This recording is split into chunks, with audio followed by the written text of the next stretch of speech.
सभी पंच नमस्कार मंत्र का स्मरण करेंगे। नमो अरिहंताणं,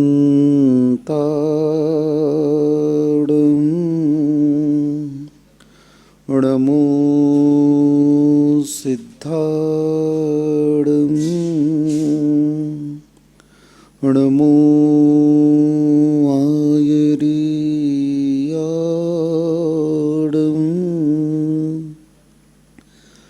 नमो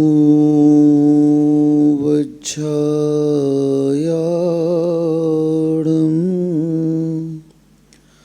नमो लोए सब्साहूणं।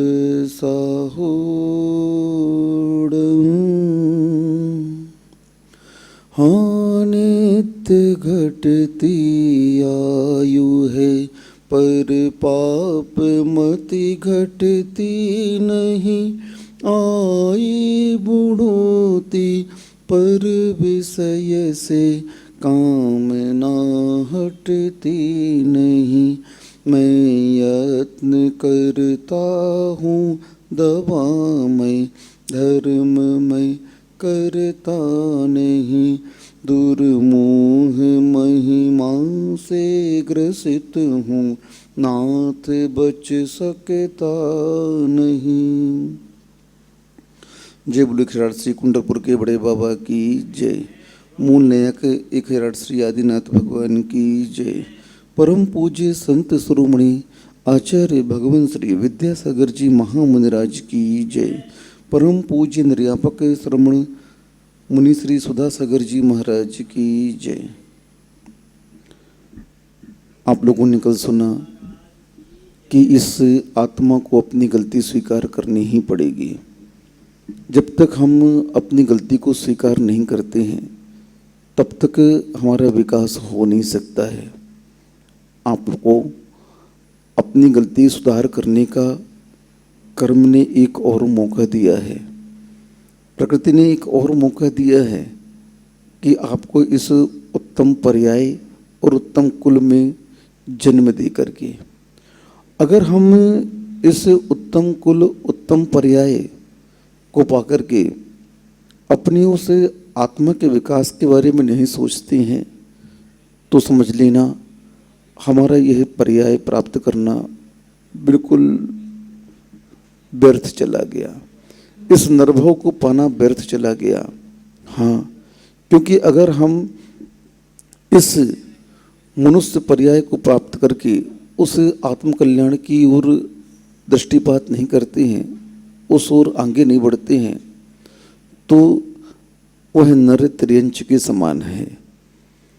एक बार इस समय प्रवचन कर रहा हूँ, वैसे एक महाराज प्रवचन कर रहे थे तो मैंने भी जैसे अभी बोल दिया कि जो मनुष्य धर्म की क्रियाओं में रुचि नहीं रखता है, धर्म की क्रियाओं को करता नहीं है, अपने मनोवचन काय को पवित्र नहीं करता है, पापों से बचता नहीं है, वह मनुष्य त्रियंच के समान है। तभी एक त्रियंच खड़ा हो गया, बोले महाराज पंडित जी, जैसे मैंने बोला मनुष्य जो मनुष्य धर्म की क्रिया नहीं करता है, जो मनुष्य अपने आत्मा के कल्याण की बात नहीं सोचता है, जो मनुष्य अपने मनोवचन काय को शुद्ध नहीं करता है, वह मनुष्य त्रियंच के समान है। तभी एक त्रियंच सुन रहा था प्रवचन और वह खड़ा हो गया, बोले अपनी भाषा में कहता है, महाराज आपने ये कैसे कह दिया कि जो मनुष्य धर्म नहीं करता वो त्रियंच के समान है। महाराज हम त्रियंच से भी गया बीता है। बोले देखो वह कुत्ता था। कौन था? त्रियंच गति का जीव कौन सा था? कुत्ता था। बोले महाराज मेरे अंदर वफादारी गुण है। अब आप मनुष्य के अंदर देखिए, क्या इसके अंदर वफादारी है? बोलो।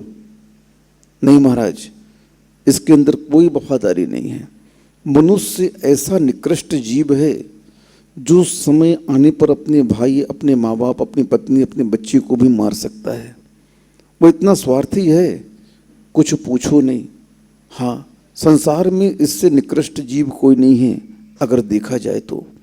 त्रियंच गति के जीव तो फिर भी बहुत अच्छे हुआ करते हैं। बोले कुत्ता बोल रहा है, बोले देखो हम वफादार हैं, हम कभी भी जिसके यहाँ रहते हैं उसका अच्छा ही सोचते हैं। मालिक 2 रोटी दे देता है, हम उसे लेकर के और उसकी चौकीदारी करते हैं। और तो और मरने के बाद हमारा मांस, हमारी हड्डी सब काम में आ जाते हैं। मनुष्यों का क्या काम में आता है? प्रायः देखा जाता है त्रिंच गति के जितने जीव हैं सबकी हड्डी, मांस, मज्जा कुछ न कुछ उपयोग में आती है। आज तो साइंस इतना डेवलप कर गया है कि इनके अंदर से कुछ हार्मोन्स, कुछ विशेष वसा आदि निकाल करके वो इंजेक्शन और अन्य प्रकार की औषधि भी बनाने लगे हैं। अब बताइए, त्रिंचों की उस हड्डी, मांस, मज्जा के माध्यम से आज टेबलेट बन रहे हैं, इंजेक्शन बन रहे हैं, औषधियाँ बन रही हैं। लेकिन मनुष्य के माध्यम से क्या बनता है मुझे बताओ? कुछ नहीं बनता। यानी जो मनुष्य धर्म की क्रियाओं से अपने आप को दूर रख रहा है वह त्रियंच नहीं है महाराज जी। कुत्ता बोल रहा है, त्रियंचों से भी गया बीता है। हम तो फिर भी कुछ न कुछ धर्म कर लेते हैं, कुछ न कुछ सज्जनता हमारे अंदर रहती है, हम अपने बच्चों को, अपने परिवार को पाल लेते हैं। लेकिन मनुष्य आप देख लीजिए, एक माँ बाप 5-6 बच्चों को पाल लेता है, उनकी परवरिश कर लेता है, उनकी पढ़ाई का खर्च, उनके भोजन का खर्च, रहने का खर्च, जो भी उस बच्चे के खर्च हैं उस सारे खर्चों को वह पिता वह माँ मिलकर के पूरा कर देते हैं। भले उनकी अन्य इच्छाओं को पूरा न करें लेकिन रोटी, कपड़ा और मकान तो उन्हें दे ही देते हैं, कितना गरीब क्यों ना हो। लेकिन देखो कितने बड़े दुर्भाग्य की बात है कि वो 5-6 बच्चे मिलकर के एक माँ बाप को नहीं पाल पाते हैं। जिन माँ बाप ने अपने खून पसीने को बहा करके दिन को दिन नहीं देखा, रात को रात नहीं देखी, इतना परिश्रम किया, और आज भी बच्चे बड़े होकर के बड़े पदों में रह कर के सारी जिम्मेदारियां भूल गए, सारे कर्तव्य भूल गए। आज भी अपने उस ऐसो आराम में इतने मस्त हैं कि उन्हें माँ बाप की याद भी नहीं आ रही है। हाँ, विदेश चले गए ना, इंजीनियर बन गए, बड़े बड़े डॉक्टर बन गए, बहुत बड़े इंडस्ट्री लगा लिया आपने, कलेक्टर बन गए, किन पदों पर पहुंच गए आप। अब आपको शर्म आती है कि हमारे माँ बाप इतने गरीब हैं। अब बताओ, जिन गरीब माँ बाप ने आपको पाला उन माँ बाप की क्या दशा हो रही है? बहुतायत ये देखा जाता है। अगर उन माँ बाप की दशा नहीं होती ऐसी, अगर वे नालायक बच्चे अपने बाप को नहीं छोड़ते तो अनाथ आश्रम क्यों खोलना पड़ता? बताओ। ये अनाथ आश्रम खोलना ही बताया जा रहा है कि बच्चे नालायक हो गए हैं, बदतमीज हो गए हैं और अपने कर्तव्य से मुख मोड़ रहे हैं। जिन माँ बाप ने उन बच्चों को पाला, बड़ा किया, पढ़ाया, आज भी बच्चे अपने उस पत्नी की, अपने उस ससुराल पक्ष के पक्ष में आकर के और थोड़ा अपने उस पद के पक्ष में आकर के उन माँ बाप की अवहेलना कर देते हैं और उन्हें छोड़ देते हैं। ऐसे बच्चों को तो ऐसा जन्म मिलेगा, ऐसा जन्म मिलेगा कि माँ बाप की कोख से पैदा नहीं होगे, सम्मूर्छन पैदा होगे। सम्मूर्छन कौन बनते हैं? ऐसे ही जीव सम्मूर्छन बनते हैं जो जीते जी अपने माँ बाप को छोड़ देते हैं, उनकी सेवा नहीं करते हैं। और क्या चाहिए माँ बाप को बताओ ना? 2 वक्त की रोटी चाहिए, थोड़ा सा प्यार चाहिए। जो प्यार तुम्हें उन्होंने दिया, उड़ेला जीवन भर, जो ममता वात्सल्य माँ ने दिया, पिता ने दिया, उसका आपने क्या परिवर्तन किया? रिटर्न क्या किया? क्या लौटाया आपने उसको? बताओ। चलो, आचार्य कहते हैं अब सौदा ही हो जाए। एक क्या हो जाए? सौदेबाजी ही हो जाए। आज क्या हो जाए? जितना खर्च तेरे ऊपर किया है हिसाब निकाल ले। आज सुन रहे रे कपूतों, जितने भी कपूत हैं सबको ही सुनो, जो माँ बाप को छोड़ करके विदेश में रह रहे हैं, जो माँ बाप से मुख मोड़ करके अपनी पत्नी के साथ, बच्चों के साथ रह रहे हैं, उनसे हमारा कहना है आज पाई पाई का हिसाब कर दो अपने माँ बाप का।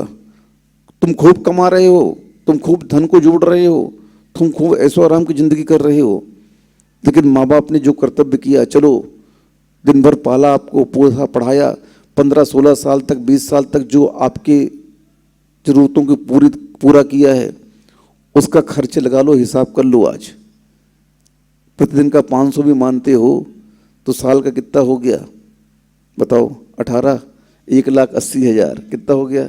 2 लाख मान लो। और 20 साल का कितना हो गया? चलो इतनी रकम दो अपने माँ बाप को मजदूरी के रूप में, हैं? दो अपने 40 लाख माँ बाप को दो मजदूरी के रूप में। नहीं पाला, नहीं रख रहे हो, कोई बात नहीं, अब मजदूरी दो तुम, उससे भी मुख मोड़ लोगे। बल्कि जो प्रॉपर्टी मकान है छोटा मोटा, उसके लिए लड़ने और आओगे पापियों। इस प्रकार के निकृष्ट परिणाम वाले मनुष्य आज ज़्यादा हो रहे हैं। आज बहुतायत इन लोगों की है, क्योंकि यांत्रिक युग ने आप लोगों की भावनाओं को बिल्कुल मार दिया, खत्म हो गई। आज व्यक्ति की भावनाएं, कुछ भी उसके अंदर ऐसे परिणाम नहीं होते, दया नहीं आती। आजकल पता नहीं क्या हो गया है इस वातावरण में। व्यक्ति को इस वातावरण ने इतना प्रभावित कर दिया है आज कि आज व्यक्ति किसी से कोई मतलब नहीं रखता है। पहले लोग गांव में रहते थे, कितनी आत्मीयता रहती थी। शहर में जाकर के बस गए, बगल वाला बगल वाले को नहीं पहचानता है। कोई मर जाए तो ढूंढने नहीं जाता है व्यक्ति।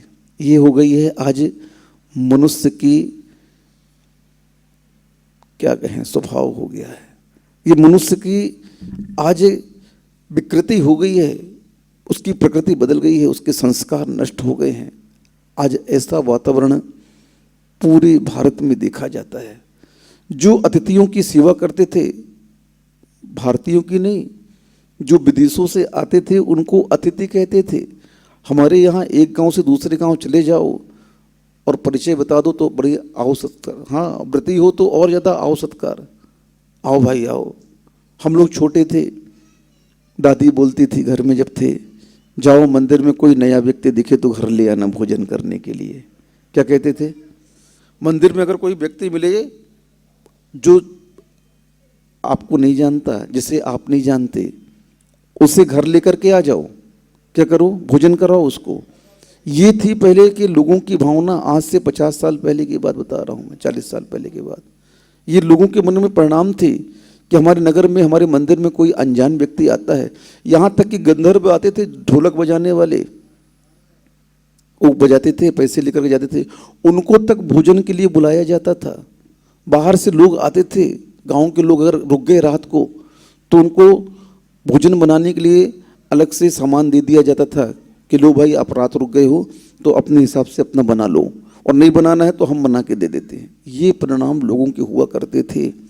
और आज गिन करके घर में रोटियां बनती हैं, 2 तुम खाओगे 2 तुम खाओगे। कल बड़े महाराज जी ने कहा ना, हाँ क्या हो गया।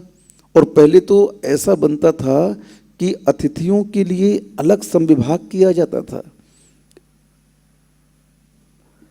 2-4 व्यक्ति तो बने बनाए में खा जाते थे, इतना बड़ा परिवार होता था पहले। 10-15 लोगों का परिवार होता था। 1-2 व्यक्ति कहीं बाहर से आ गया तो उसी में सम्मिलित हो जाता था। एक रोटी सब अपने अपने हिस्से की दे देते थे, वो भोजन कर लेता था, पेट भर जाता था। और आज का मनुष्य, इतनी दूरी क्यों हो रही है भावनाओं की? जरा चिंतन करना चाहिए आपको। इतना दूरी हम अपने संबंधों से क्यों होते जा रहे हैं? आज पूरी संबंधों की आत्मीयता समाप्त हो गई। संबंधों का आज जो आनंद आता था, पहले मिलते थे लोग बाग, वो आनंद आज समाप्त हो गया। क्योंकि आज संसार में पूरा व्यक्ति स्वार्थ के दायरे में आ चुका है। हर व्यक्ति की सोच इतनी संकीर्ण हो गई है। आज प्रत्येक व्यक्ति नीरो माइंड हो गया है, संकीर्ण सोच वाला हो गया है। चाहे वह बच्चियां हों, चाहे बच्चे हों। संबंध की जब बात आती है तो बच्चियां कैसा संबंध पसंद करती हैं, कैसे बच्चों को लाइक करती हैं, स्पष्ट दिखता है। वो सर्विस वाले बच्चे को देखती हैं, क्या करती हैं कि कोई सर्विस वाला अच्छा इंजीनियर, डॉक्टर या कोई भी सीए आदि मिल जाए, हम उससे शादी कर लें और बस अपने घर को छोड़ करके चले जाएं वहाँ पर। और ऐसा उसको बस में करेंगी, स्वयं ना मायके आएंगी, ससुराल आएंगी और ना उसको आने देंगी। साल में 1 आध बार बेचारा आ गया तो एक दिन घर में रुकवा देंगी उसको, बाकी दिन पियर में चलो, मायके चलो, यहाँ चलो, वहाँ चलो, घुमाएंगे। और वो बेचारा एक दिन के लिए माँ बाप से मिलेगा और जाते समय और थोड़ा मिलेगा और आगे बढ़ जाएगा। क्या होगा? कुछ नहीं। सारी आत्मीयता खत्म कर दी आपने। आपने जिस प्रकार के परिवार की चॉइस की, जिस प्रकार का संबंध आज आप कर रहे हो, कर्म सिद्धांत बोलता है टिट फॉर टैट। आप जैसा अभी कर रहे हो वैसा आपके बच्चे आपके साथ करेंगे। कि मत सोचना तुम कि आपके बच्चे आगे जाकर के आपको सहारा देंगे, क्योंकि आपने अपने कर्तव्य से मुख मोड़ा और वही संस्कार, वही परिणाम, वही वातावरण में बच्चे पल रहे हैं आपके भी। और उस वातावरण में पढ़ने वाले बच्चे आपको भी वैसा ही दंड देंगे। एक कर्म सिद्धांत है।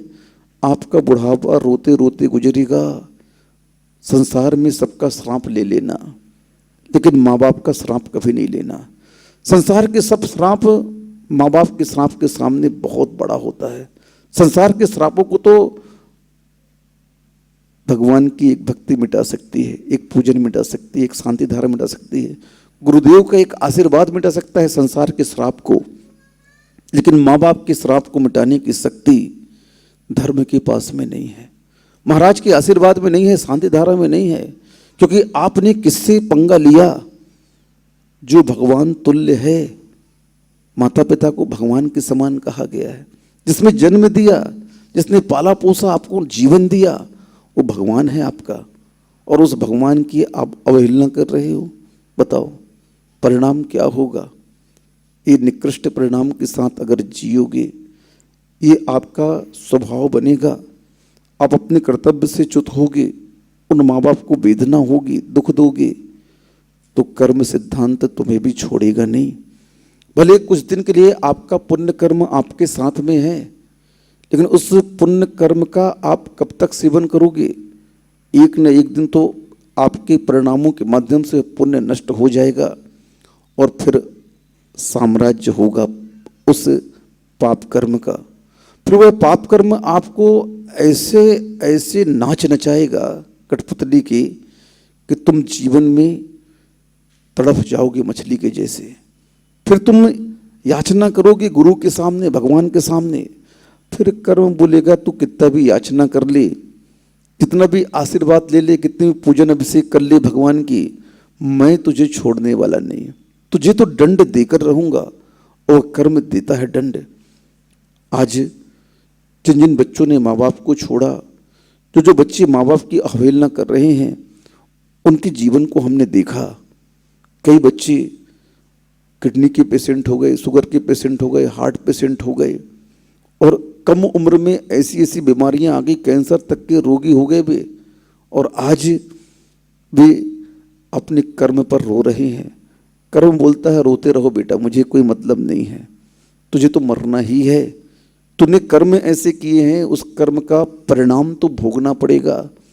कर्म किसी का मित्र नहीं होता, कर्म किसी का शत्रु नहीं होता। कर्म तो कर्म होता है। और वह कहता है कि तूने जो बोया है वो तुझे काटना पड़ेगा। तूने बबूल बोया है, कांटे बोए हैं, तुझे कांटे मिलेगा।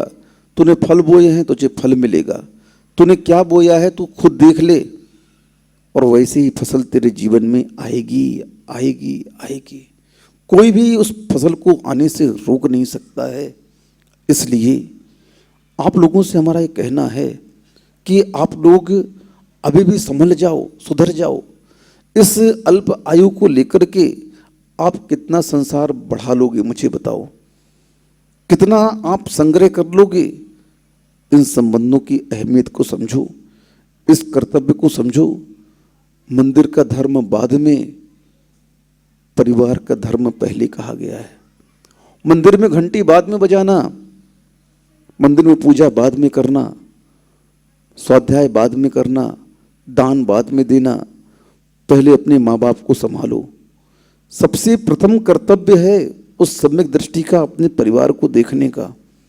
परिवार में अगर असंतुष्टि है, परिवार में अगर कमी है, उस कमी को पहले पूरा किया जाए। धर्म की क्रियाओं को अभी छोड़ना नहीं है, लेकिन अगर हम धर्म की क्रिया करके और ऐसे परिणाम रखते हैं तो धर्म की क्रिया आपकी कोई काम की नहीं है। उस धर्म की क्रियाओं के माध्यम से आपको कुछ भी मिलने वाला नहीं है। पहले परिणाम तो आप प्राणियों के प्रति दया के रखिए। मैंने कल कहा था, अनुकंपा अगर आपके जीवन में है नहीं तो आप सम्यक दृष्टि कैसे हो गए? मुझे ये बताओ। दया के बिना कोई भी व्यक्ति सम्यक दृष्टि हो ही नहीं सकता। और पहली दया तो आप घर से प्रारंभ करिए, अपनी माँ बाप से प्रारंभ करिए, परिवार से, भाइयों से। हाँ, नीति कही गई है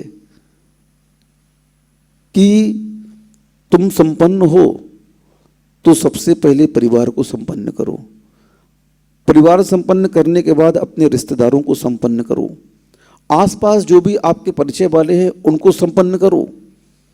आपकी जय जयकार तभी होगी, आपकी मानवता तभी मानी जाएगी।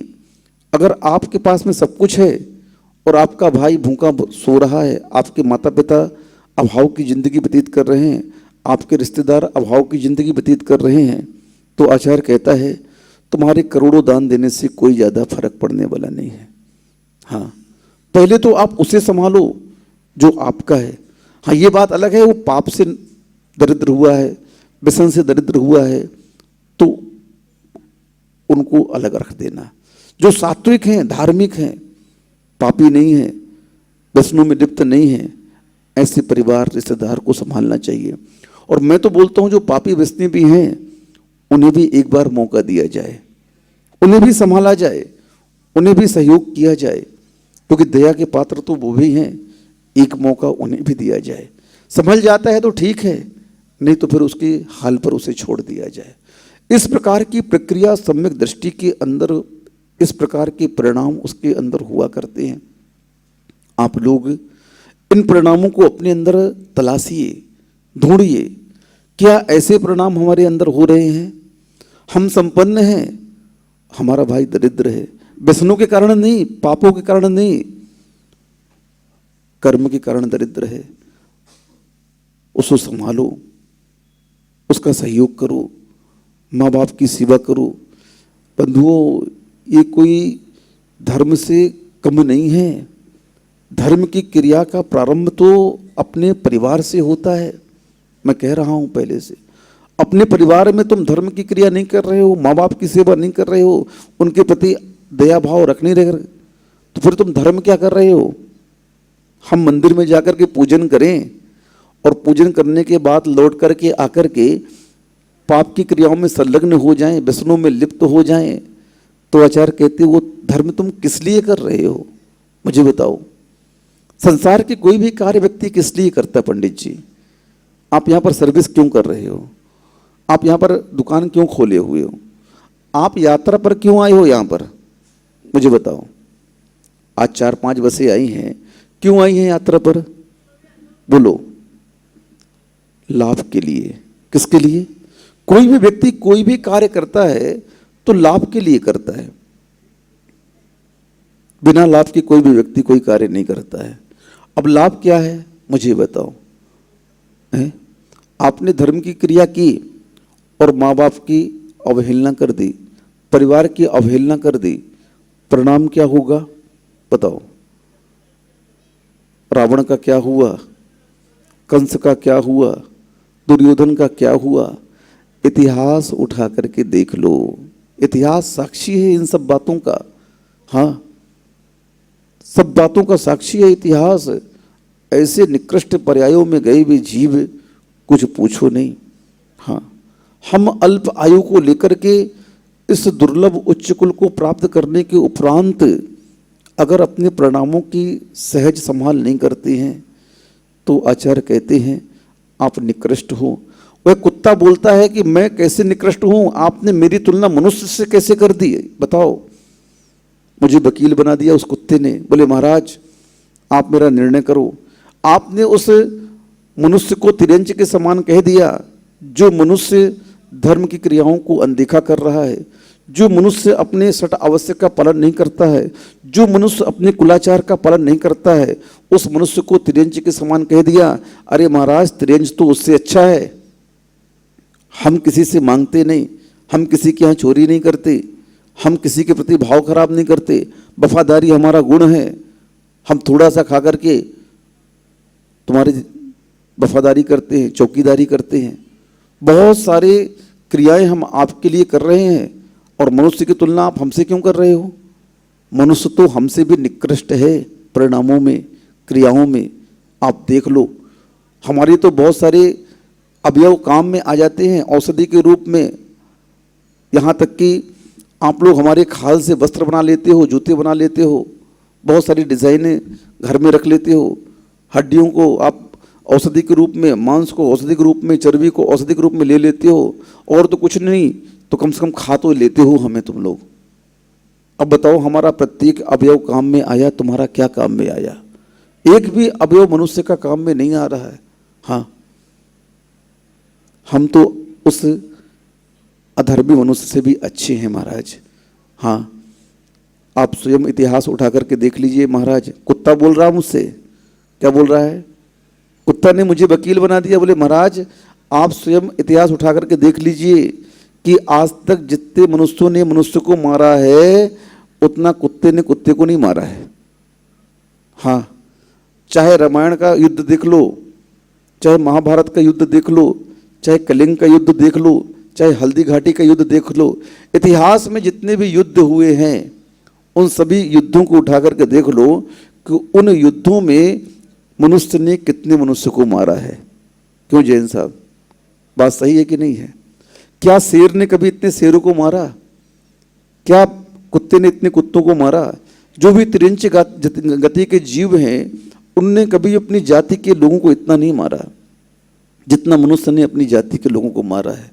हाँ, ये सब इतिहास आपके उस निकृष्ट परिणामों की घोषणा कर रहा है, आपके उस अधम परिणामों की वह इतिहास बता रहा है कि देखो तुमने क्या किया, कुछ नहीं किया, मार काट के अलावा और क्या किया। अरे इस साम्राज्य के लिए, इस जर के लिए, इस जोरू के लिए, इस जमीन के लिए तुमने युद्ध किए, परिणाम क्या निकला? क्या तुम उस सुख को भोग पाए?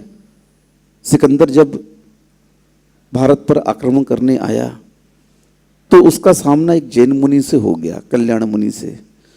अब जैन मुनि तो जैन मुनि होते हैं, उन्होंने प्रश्न किया, सिकंदर तुम अपने साम्राज्य को क्यों बढ़ा रहे हो, मुझे बताओ। बोले महाराज सुख प्राप्त करने के लिए मैं पूरे विश्व का साम्राज्य बन करके और विश्व पर राज करूंगा। उससे क्या होगा? सब मेरे अधीन होंगे। बोले अभी क्या तुम्हारे अधीन कम लोग हैं क्या? और अभी भी तुम सुख प्राप्त कर सकते हो, जितना साम्राज्य तुम्हारे पास में है उस पर बैठ जाओ और भोगो उसे, सुख तो तुम्हें अभी भी मिल जाएगा। लेकिन इनको जीत करके तुम सुख कैसे प्राप्त कर लोगे, मुझे ये बताओ पहले। अधीनता तुम्हारी स्वीकार कर लेंगे लेकिन मजबूरी में करेंगे ना। कोई भी किसी के अधीन जब होता है तो मजबूरी में हो रहा है वो तो अधीनता स्वीकार की मजबूरी में आपके काबिलियत पर, आपकी खूबी पर, आपकी सज्जनता पर वह फिदा नहीं हुआ, आपके न्यायोचित प्रणाली पर वह आपसे प्रसन्न नहीं है, वह आपकी शक्ति पर झुक रहा है आपके सामने। सुख तो अभी भी प्राप्त कर सकते हो आप, आज भी आप उस भोग का आनंद ले सकते हो। लेकिन इस युद्ध के मैदान में तुम्हें क्या भोग का आनंद मिल रहा है, मुझे ये बताओ। दिन रात तुम्हें शत्रुओं का डर है और उस डर की छाई में आप जी रहे हो। बोलो, उसकी आंख खुल गई।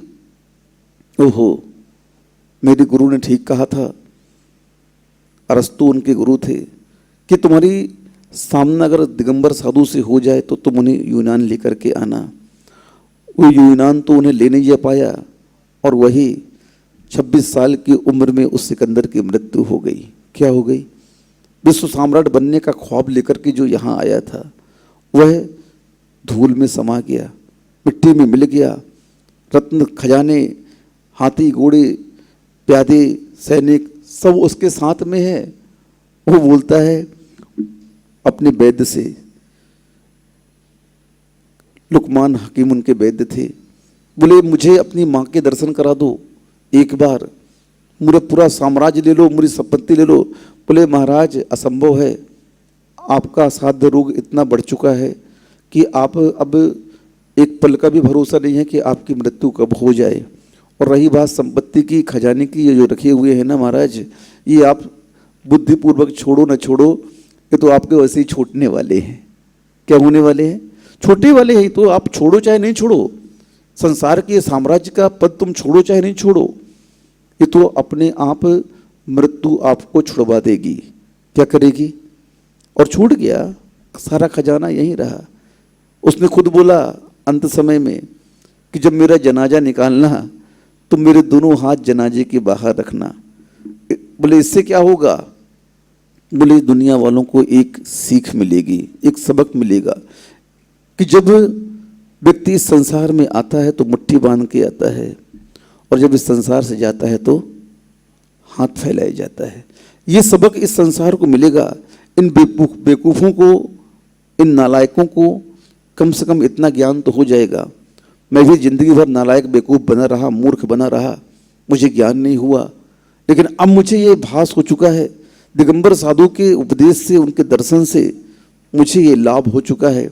मुझे संसार की हकीकत समझ में आ चुकी है, संसार का स्वरूप क्या है, और मैंने पूरी जिंदगी उस संसार के स्वरूप को समझा नहीं। और उसको प्राप्त करने के लिए जो हमारा कभी हो ही नहीं सकता है, ना हुआ है और ना होगा, जा वसुधा काहू की न रही। संसार में कोई भी संपत्ति किसी की हो ही नहीं सकती है। चक्रवर्ती जब आधे खंड को जीतने के बाद में विश्वाचल पर्वत पर जाता है अपनी प्रशस्ति लिखने के लिए, मैं चक्रवर्ती, वहाँ क्या देखता है? पुराण ग्रंथों में बड़े मार्के की बात कही है। अब इसके बाद भी तुम नहीं समझो तो हम क्या कर सकते हैं। चक्रवर्ती विश्वाचल पर्वत पर पहुंचता है अपना नाम लिखने के लिए, तिलतुस मात्र भी जगह नहीं वहां पर नाम लिखने के लिए। इतने चक्रवर्ती हो चुके हैं, बताओ इतने चक्रवर्ती हो चुके हैं वहां पर कि अब तेरे नाम लिखने की जगह नहीं। कांकणी यंत्र से वह एक नाम मिटाता है पीछे का और अपना नाम लिख देता है, मैं भरत चक्रवर्ती। आचार्य कहते हैं बेटा दूसरा आएगा तो तेरा नाम मिटाएगा। 12 आने हैं, अभी कितने आने हैं? 12 चक्रवर्ती होने हैं। वो अभी तू पहला है ना इस युग का, अभी 11 और पीछे आएंगे, वो तेरे नाम को मिटा देंगे। कोई हस्ती तेरी नहीं रहेगी। कहाँ गई चक्री जिन जीता, भरत खंड सारा, कहाँ गए वे रावण लक्ष्मण जिन रावण मार। कहाँ गए भैया बताओ, कहाँ गए? जब उनका कोई पतवार नहीं रहा तो तेरा क्या होगा बता? तेरा क्या ठिकाना है? तू संसार में ऐसे बस रहा है, आचार्य कहते हैं उन मूर्खों के लिए, संसार में ऐसे बस रहा है, ऐसी तैयारी कर रहा है, संसार में आने के बाद में इतना संग्रह कर रहा है कि जैसे तुझे मरना ही नहीं है क्या बोल रहा है आचार्य? क्या कह रहे हैं आपको? संसारी प्राणियों को, उन अज्ञानियों के लिए कह रहे हैं कि संसार में आने के बाद इतनी जोर शोर से तैयारी करता है यह जीव, इतना संग्रह करता है, इतने प्लाट, इतने मकान, इतना व्यापार बढ़ाता है, ओहो जैसे परमानेंट उसको यहीं पर रहना है, यहाँ से उसको प्रस्थान करना ही नहीं है जैसे। हाँ, बस एक ही धुन सवार रहती है, करना है करना है करना है धीरे से आचार्य श्री बोलते हैं भैया मरना है मरना है मरना है, ये भी याद रखना। सुन रहे हो? हाउ तो कहो, समझ में आ रहा है? हाउ कहो। आचार्य से कहते हैं हाउ बुलवा लो इनसे। हाँ, ये सुन रहे हैं कि सो रहे पता नहीं। हाँ, दिन भर के व्यापार में इतने थके हुए रहते हैं, दिन भर के ऑफिस के कार्य में इतने व्यस्त हो जाते हैं कि प्रवचन जब चलता है ना तो वह सोचते हैं चलो 1 घंटे नींद निकाल लेंगे इसी बहाने। कई लोग पिक्चर देखने जाते हैं परिवार के साथ में, तो परिवार तो पिक्चर देखता है और वो सो जाते हैं। कम से कम 3 घंटे सो तो जाएंगे 50-100 रुपये दे करके। क्या करेंगे?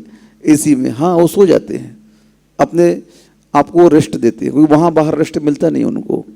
ये है संसार की गति, ये है आपकी जीवन गाथा भाइयों। सुन रहे हो? ये है आपकी जीवन गाथा। इस जीवन गाथा को थोड़ा बदलो। इसे बदलोगे नहीं तो फिर तो तुमको तो बदलना ही है। ये पर्याय जो है वह पर्याय निकृष्ट अवस्था को प्राप्त होगी ही होगी। इसलिए अनादिकाल की भूल को स्वीकार करो। जो गलती आत्मा अनादिकाल से करती आ रही है, हे आत्मा तू अपनी भूल को स्वीकार कर। पर को जो तू अपना कहते आ रही है, उस पर से अपना नाता संबंध छोड़ छोड़ छोड़। नहीं छोड़ेगा तो सिकंदर की सारी संपत्ति यहीं छूट गई। वो तो देने तैयार था कि ले लो, मुझे मां तक पहुंचा दो। कोई नहीं कर सकता, सब यहीं छूट जाएगा। मैंने एक बार कहा था, कर्म अगर यह व्यवस्था दे देता, कर्म अगर यह छूट दे देता कि आप लोग जो संपत्ति कमा रहे हो उसको परलोक में ले जा सकते हो, तो जरा सोचो विश्व का स्वरूप क्या होता। सोचो थोड़ा सा। कर्म अगर ये छूट दे देता कि आप अपनी संपत्ति परलोक में ले जा सकते हो, तो सोचो संसार का स्वरूप क्या होता। कोई धर्म नहीं होता, कोई मंदिर नहीं होते, कोई पुजारी नहीं होता, कोई माँ बाप नहीं होते, कोई बहन नहीं होता। सारे संबंध स्वार्थ के लिए होते, मात्र धन को संपत्ति को अर्जन करने के होते, क्योंकि परलोक ले जाना है ना। हाँ, ये संबंध होता, लेकिन कर्म ने यहाँ पर पूर्ण विराम लगा दिया। क्या लगा दिया? अल्प विराम नहीं, पूर्ण विराम लगा दिया। जैन साहब ऐसे आए थे ऐसे जाओगे। सुई की अग्र भाग के बराबर भी तुम तिल तुस मात्र भी, एक फूटी कौड़ी भी तुम्हारी भाषा में लेकर के नहीं जा सकते हो। हाँ, नहीं ले जा सकते हो। सब यहीं छोड़कर जाना पड़ेगा आपको। तो महाराज संसार में आने का प्रयोजन क्या है? हमने जन्म क्यों लिया? हमने मनुष्य पर्याय क्यों प्राप्त की? अगर सब कुछ यहीं छोड़ करके जाना है तो आचार्य कहते हैं यही तो सीखना है मूर्ख, कि मनुष्य पर्याय क्यों प्राप्त की। ये मनुष्य पर्याय जो मिली है ना, संसार की सभी पर्यायों को नाश करने के लिए मिली है। क्योंकि जब तक हम पर्यायों में अटके रहेंगे, जब तक हम पर को अपना मानते रहेंगे, तब तक हम मिथ्या दृष्टि ही घोषित रहेंगे धर्म की नजर में। धर्म कहता है तू पर को अपना मान रहा है, तूने उसमें अपनी पर्याय बुद्धि लगा रखी है। यह पर्याय बुद्धि ही पर समय है, ये मूढ़ दृष्टि ही पर समय है। और जब तक तू पर समय में रहेगा तब तक तू सम्यक को प्राप्त नहीं कर सकता है, तब तक तेरा ज्ञान सम्यक हो ही नहीं सकता है, तब तक तेरा आचरण सम्यक तो हो ही नहीं सकता है। मैंने बड़े महाराज से प्रश्न किया एक दिन, हम बोले महाराज मिथ्या दृष्टि मुनि बनकर के ग्रवेक तक जा रहा है। कहाँ तक जा रहा है? 9वें ग्रवेक तक 31 सागर की आयु को प्राप्त करके अहमेंद्र बन रहा है, और श्रमण धर्म के 28 मूल गुणों का निर्दोष पालन कर रहा है। तो महाराज जी वो मिथ्या दृष्टि कैसे हुआ? जिनेंद्र भगवान को मान रहा है, वीतरागता को मान रहा है, खुद वीतरागता को स्वीकार किया उसने, 28 मूल गुण को पालन कर रहा है। सब कुछ करने के बाद में, केश रुंज करने के बाद में, एक टाइम आहार करने के बाद में, बिल्कुल कठोर चर्या पालने के बाद भी वह अभव्य कैसे है, मिथ्या दृष्टि कैसे है? महाराज ने उत्तर दिया उसकी क्रियाएं तो हो रही हैं, लेकिन उसकी अर्थ क्रिया, उसका प्रयोजन, उसका लक्ष्य समीचीन नहीं है। उसने सारे के सारे कार्यों को करना स्वीकार क्यों किया? वो वीतरागता को वीतरागता क्यों मान रहा है? उसकी आराधना क्यों कर रहा है? वो श्रवण क्यों बना? 28 मूल क्यों पाल रहा है? संसार के भोगों को क्यों छोड़ रहा है? उसके अंदर और ऊंचा प्राप्त करने की भावना है, और ऊंचे उत्कृष्ट भोग को प्राप्त करने की भावना है। वह उस अहमेंद्र के पद को पाकर के वहां के भोग की कामना को लेकर के धर्म कर रहा है। और जब जब धर्म भावी भोग आकांक्षा को लेकर के किया जाएगा, जब जब धर्म हम अपनी इच्छाओं की पूर्ति के लिए करेंगे, तब तक वह धर्म आपको इच्छाओं की पूर्ति तो करा देगा, लेकिन उस आत्मिक सुख को कभी भी प्राप्त नहीं करा पाएगा। आत्मिक सुख को प्राप्त करने के लिए इन संसार के लौकिक सुखों को तो छोड़ना ही पड़ेगा बुद्धिपूर्वक। सुन रहे हो? समझ में आ रहा है? हाँ, थोड़ा सा रोग हो जाए डॉक्टर सब कुछ छुड़ा देता है। डॉक्टर छुड़ाए, धर्म कहता है उसके पूर्व तुम इच्छा पूर्वक इसका त्याग कर दो। अभ्यास करो, एक दिन में आज घी नहीं खाऊंगा, आज नमक नहीं खाऊंगा, एक दिन पूरी जिंदगी भर के लिए नहीं। हाँ, हमारे आचार्य महाराज तो पूरी जिंदगी भर के लिए, जब दीक्षा नहीं हुई थी ना तो ब्रह्मचारी अवस्था में ही उन्होंने नमक और मीठे का त्याग कर दिया था और चल रहा जिंदगी भर से उनका, कुछ नहीं हुए, शाइनिंग मार रहे हैं। ये तो आपकी परिकल्पना है कि अगर मैं ये नहीं खाऊंगा तो मुझे क्या हो जाएगा, कमजोरी आ जाएगी। अरे कोई कमजोरी नहीं आती है अरे बादाम खाने से जानते हो क्या होता है, शक्ति आती है, ये आती है, नहीं, बादाम खत्म हो जाती है। बादाम खाने से शक्ति नहीं आती है ज्ञानेंद्र, क्या होता है, बादाम खत्म हो जाती है। शक्ति तो वीर्यंतः कर्म की क्षय उपशम से आती है। किससे आती है? ज्ञान किससे बनता है, बुद्धि किससे बढ़ती है? ज्ञानावर्णी कर्म के क्षय उपशम से बुद्धि बढ़ती है, दर्शनावर्णी कर्म के क्षय उपशम से बुद्धि बढ़ती है, वीर्यंतराय कर्म के क्षय उपशम से शक्ति आती है। और ये सब खाने पीने से संबंध नहीं है इनका, सुन रहे हो मूर्खों, क्या खाने पीने से इसका संबंध नहीं है, इसका संबंध अंतरंग के परिणामों से है। जितनी विशुद्ध परिणाम आपके होंगे उतनी शुद्ध शुद्ध वर्गणाएं आपके अंदर प्रवेश करेंगी और वे वर्गणाएं आपको आंतरिक शक्ति देती हैं। कबलाहार तो मात्र जो आप खा रहे हो ना, ये शरीर को पुष्ट करेगा आपके, हाँ, लेकिन आंतरिक क्षयोपशम, आंतरिक शक्ति जो बढ़ाता है वह अपने स्वयं के निर्मल पवित्र परिणाम बढ़ाते हैं। जितनी विशुद्धि हमारी होगी, जितनी हम पापों से परहेज करेंगे, जितने हम विषय कसायों से दूर रहेंगे, जितने परिणामों को सरल बनाएंगे, पवित्र बनाएंगे, निर्मल बनाएंगे, और जितना हम अपने आप को संसार के कार्यों से सीमित कर लेंगे और धर्म के कार्यों में उससे अधिक समय दे देंगे, बस निर्मल परिणाम इसी का नाम है। धर्म का मूल आधार निर्मल और पवित्र परिणाम हुआ करते हैं। जो धर्म करते हैं उनका मन इतना पवित्र होता है कि उनके मन में कभी भी किसी प्रकार के 5 प्रकार के पापों की भावना ही नहीं होती है, व्यसनों की भावना ही नहीं होती है। वे संसार में किसी भी जीव को देखते हैं तो उस जीव को नहीं देखते, वो अपने आप को देखते हैं। ये जीव और कोई नहीं, मैं ही हूँ। कौन है? हाँ, भगवान महावीर की माँ बगीचे में टहल रही थी और भगवान महावीर रोने लगे, बालक अवस्था की बात है। बोले क्या हुआ बेटा? बोले माँ तू मेरे ऊपर चढ़ रही है, मैं तो बगीचे में घूम रही हूँ बेटा, तेरे ऊपर कहाँ चढ़ रही हूँ? बोले नहीं माँ देखो मेरी पीठ देखो। पीठ देखते हैं तो उनकी पीठ पर माँ के पैरों के निशान उछल आते हैं। बोले बेटा ये कैसे हो गया? बोले माँ ये मैं ही हूँ। कौन है ये मैं ही हूँ। ओहो गजब हो गया, क्या बात है। प्रत्येक जीव में अपनेपन की कल्पना कौन करता है? तीर्थंकर ही कर सकते हैं और कोई नहीं कर सकता है। हाँ, ऐसी शुद्ध निर्मल दृष्टि, इसीलिए तो तीर्थंकरों का खून सफेद होता है। कैसा होता है? सफेद खून होता है उनका। उनके अंदर संसार के प्रत्येक प्राणियों के प्रति करुणा होता है, वात्सल्य होता है, यहाँ तक कि वह उस जीव को स्वयं मानते हैं, ये मैं ही हूँ।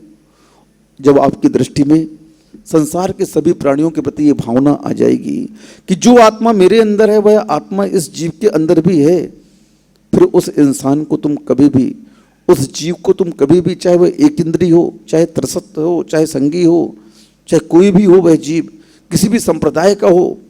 जैन धर्म संप्रदायों की सीमा में नहीं बनता है। जैन धर्म तो विस्तृत है, विशाल है। वह तो बोलता है हमारे यहाँ प्रत्येक आत्मा को सम्यक दर्शन प्राप्त करने की योग्यता है, चाहे वह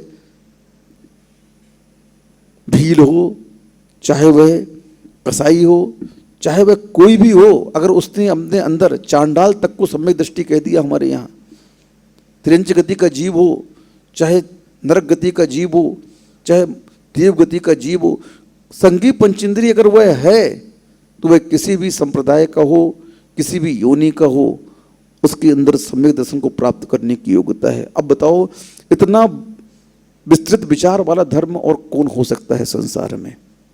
जैन धर्म ने त्रिंजों को भी स्वीकार किया, नीच गोत्र के व्यक्तियों को भी स्वीकार किया, दलित वर्गों को भी स्वीकार किया, सबको स्वीकार किया।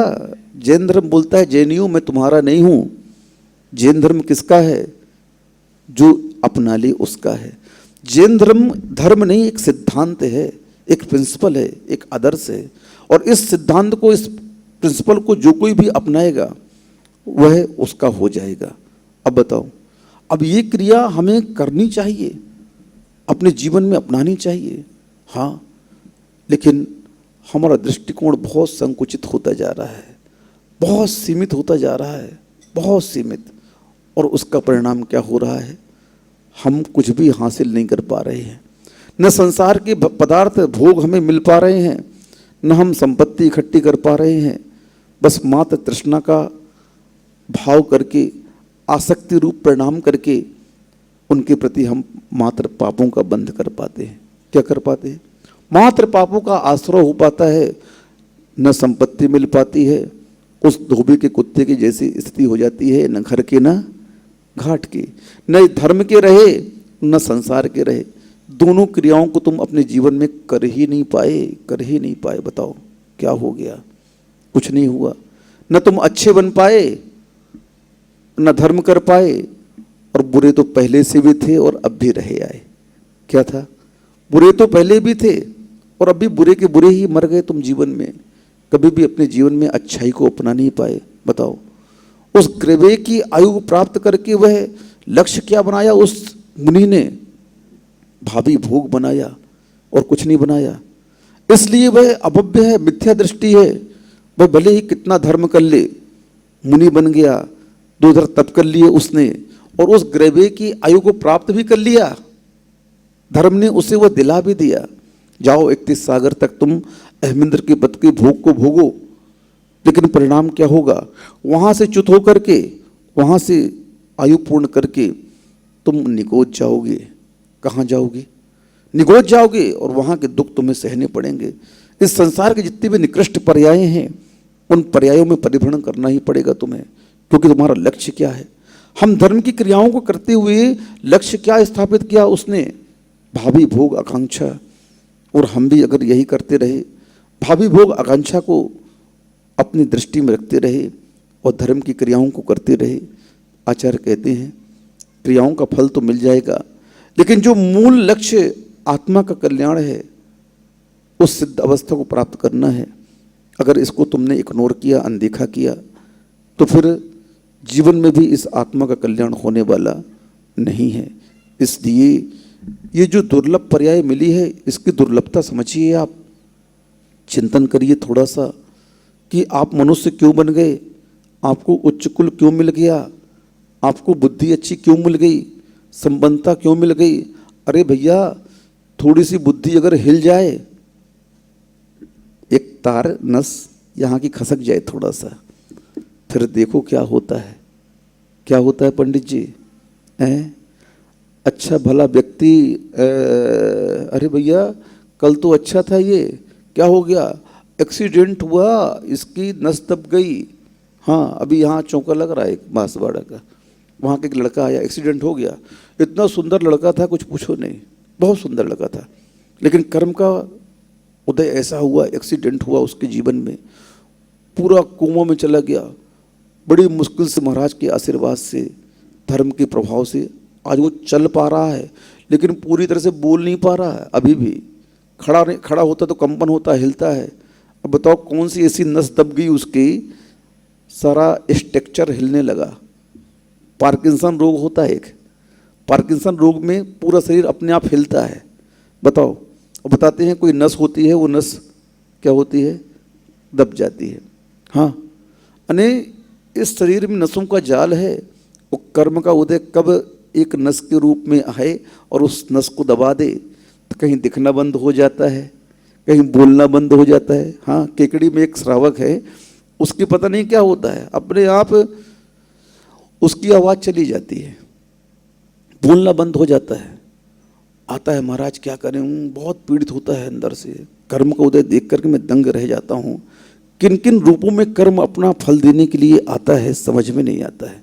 सब कुछ है, संपन्न है, आवाज़ ही चली गई, फिर 6 महीने में आ जाती है अपने आप लौट करके, और अब की बार गई तो आ ही नहीं पा रही है। अब बताओ क्या है? अभी आए, रो रहे थे, क्या कर सकते हैं? कर्म के उदय को तो सहना ही पड़ेगा। कर्म आपने किए हैं तो उस कर्म का फल भी हमें ही भोगना पड़ेगा भैया। इसलिए कर्म को भोगने के पहले कर्म को काटना शुरू करने, थोड़ा सा पीछे, थोड़ा सा कर्म को भोगने से पहले आप कर्म को काटना शुरू कर दे। सम्यक दृष्टि और क्या करता है, हम श्रवण क्यों बने, वो व्यक्ति व्रती क्यों बना, वो व्यक्ति श्रावक क्यों बना, उसने अपना श्रद्धान समीचीन क्यों किया कि नहीं सच्चे देव गुरु शास्त्र के अलावा मैं कहीं नहीं जाऊंगा, चाहे कुछ भी हो जाए। मैं व्रतों को अंगीकार नहीं कर पा रहा हूं, कोई बात नहीं, लेकिन मेरा स्वरूप क्या है, सम्यक दर्शन होने के बाद यही तो ज्ञात होता है कि कितना भी विपत्ति क्यों ना आ जाए, कर्म किसी भी रूप में क्यों ना आ जाए, अन्यथा शरणम नास्ति तमेव शरणम मम तस्मात् कारुण्य भावेन रक्ष रक्ष जिनेश्वर। भगवान कितनी विपत्ति आ जाए, मैं आऊँगा तो खाली आपके दरबार में आऊँगा, आपके चरणों में आऊँगा, मैं याचना भी करूँगा तो उस कष्ट के दूर होने की नहीं, उस कष्ट के सहने की याचना करूँगा। आप लोग जब कभी विपत्ति आती है तो विपत्ति के दूर होने की याचना करते हैं, क्या करते हैं, ये विपत्ति दूर हो जाए। लेकिन सम्यक दृष्टि बोलता नहीं, ये विपत्ति तो मेरी ही है, मैंने ही बांधी है, भोगना तो मुझे पड़ेगा, बस मैं याचना इतनी करता हूँ भगवान मैं विचलित ना हूँ, मैं इसको सहन कर सकूँ समता के साथ में, क्योंकि मुझे मालूम है आपके उपदेश ने यह बताया है मुझे, यह विपत्ति जब कभी भी जाएगी तो रोने से नहीं जाएगी, समता करने से जाएगी। हम जितना समता से सहन करेंगे उतना ही यह विपत्ति अपने आप चली जाएगी। ये आपने मुझे सिखाया है और वह भगवान से याचना भी यही करता है।